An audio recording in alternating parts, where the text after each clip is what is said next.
Ipinahanap ako ng kapatid na Eduardo B. Manalo, ang tagapamahalang pangkalahatan namin sa Iglesia ni Cristo.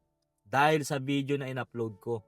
Yung video na sabi ko, may mga gusto mag-unfollow sa akin at hindi sila magpapagawa sa shop ko. Yun, nakita ng pamamahala yun at pinahanap po ako sa OWA namin. Kaya pinapunta ako sa distrito ng Calamba, Laguna at pagkapunta ko po doon, sabi po ni Owan, pinahanap ka ng kapatid na Eduardo B. Manalo para ipanalangin.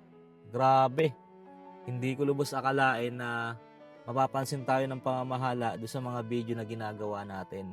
Tapos may isang video pa doon na ipinanood sa akin si Owan na isa rin daw yun sa napanood ng pamamahala na kahit anong pinagdadaanan mo sa buhay, kahit gaano pa man niyang kabigat, huwag mong pababayaan ang pagsamba. Ipagpauna mo ang pagsamba kahit ano pa man yan dahil biyaya yung makukuha mo pagkatapos ng pagsamba. Kasi totoo naman kahit anong problema yung dumating sa'yo, kahit anong pagsubok yung dumating sa'yo, sumamba ka lang, doon mo maidudulog lahat ng problema mo. At maniwala ka sa akin, lahat ng yan ay malalampasan mo. At yung sa video mga bossing, kaya siguro din ako pinahanap ng pamamahala at napansin niya. Kung mapapansin nyo doon sa video, wala akong pakialam kahit i-unfollow man ako, kahit hindi sila magpagawa sa shop ko, basta makipagkaisa lang ako sa panawagan ng pamamahala at manindigan na Iglesia ni Cristo ako.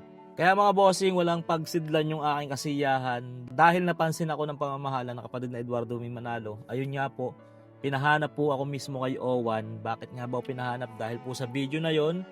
At ano nga ba ang dahilan bakit ako pinahanap?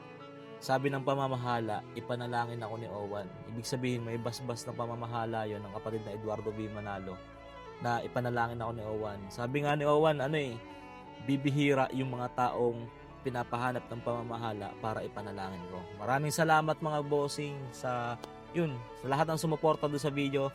Maraming salamat sa lahat ng kapatid na nag-follow sa akin. Sabi ng iba hindi raw magpapagawa sila. Ang dami rin magpapagawa sa shop hanggang ngayon. 'Di ba? Ang dami pa rin magpapagawa. Tapos sabi nila mag-unfollow sila. Almost 200,000 na po yung nag-follow sa akin.